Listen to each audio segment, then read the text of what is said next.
Lewis this Sunday. Will Josh Allen have more touchdowns or more turnovers against the Cowboys? Well, Greeny, let's see. Wait a minute. Hold on. Kill the video. Come out. Who wrote this question? Will Josh Allen have more turnovers or touchdowns? Are you kidding me? Lamar Jackson passing yards. Trevor Lawrence. This is Fink again. This is once again Fink, our coordinating producer, John Fink, who does not deserve to use his first name. He's simply Fink. He lives to be. This is a disrespectful question to the most disrespected star quarterback in the NFL. Will Josh Allen have more touchdowns or turnovers against the Cowboys? Go ahead, Mike T. Answer it. Dan Quinn, 88 turnovers, 47 turnovers. What? Turnovers. More turnovers? No. I was ready for this. From now on, for the rest of this show, you are going to have to hold the Josh Allen jersey. That's it. Mike T is holding the Josh Allen jersey. I had the Josh Allen jersey framed because I'm so tired of the disrespect. Let me bring Louis Riddick in with a little bit of sense. Jerseys we got around. Let's talk. We got jerseys for days up in here. We got framers in the back.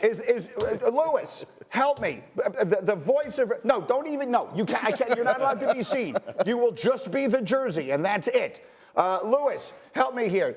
Josh Allen, is that a disrespectful question? I can't look at It might be a disrespectful question. Yes. But I think it's a relevant question. I think it's a relevant question, though, especially when you're talking about who the quarterback who he's going up against in this football game, if you want to pick quarterbacks against one another, and that being Dak Prescott. Because when you look at the two guys and you look at the decisions that they make and the chances that they take within games, in the way in which they both put the ball in harm's way, Josh puts the ball in harm's way at a much higher rate than what Dak Prescott does. When you're talking about decision-making and accuracy, Dak has it on lockdown right now. Actually, Dak and Brock Purdy have it on lockdown right now. As far as decision-making, not taking chances when you don't need to, and accuracy, seeing the field cleanly and making sure that they're putting the ball where they need to. Josh, we could go through every one of his interceptions. We could put an interception reel together, and we could put out at least 8 to 10 of them where you're sitting there going, dumb decision, bad decision, off-target throw, bad decision, shouldn't have tried to throw it in there. It's not all, well, it was the wide receiver's fault. Well, he's disrespected. Well, they don't run the ball. Well, Josh Allen has a great arm. Well, we're just unfairly critical. No, a lot of this is justified. It just is. That doesn't mean that the guy isn't a fantastic player. But his decision-making can and does and deserves to be scrutinized. Louis, I love you, but if you were here, I would have to make you hold the jersey. Bart, let me come to you. In fact, I'd like you to address this to the jersey. Do you believe that the criticism of Josh Allen is unfair? Dear Josh, now, I think it's fairly warranted, but I tell you what, he reminds me a lot of Brett Favre. You remind me so much of Brett Favre.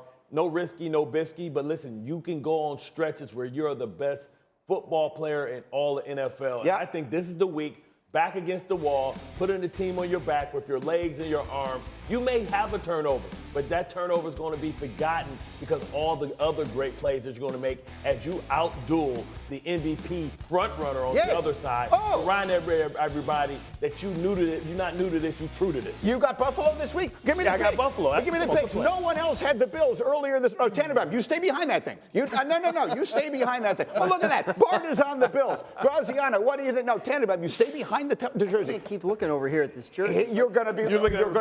We're talking to the jersey now. Multiple things can be true. He's a tremendous player. Right. Anybody would take him on their team. He can do things that literally nobody else can with the football. He also turns it over a lot. That's all true. Right. And sometimes it costs them, and sometimes it doesn't. And right now their record is not what it's supposed to be. Is that all his fault? Of course not. Have the turnovers been part of it? Of course. They always are. What was the question? I didn't answer. Or touchdowns or interceptions. In this game?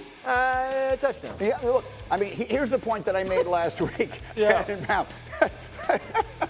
Louis, here's the point I made last week. I understand that there have been problems, but if they don't have 12 men on the field on special teams against Denver, and their kicker could make one lousy kick against Philadelphia, all of a sudden, right now, that record says 9-4, and we are talking about Josh Allen as the MVP of the league. Yeah, but we're not discussing that. We're talking about whether or not the criticism is unfair of him in terms of how he turns the football over. I agree with you there. I absolutely agree with you there. I absolutely agree.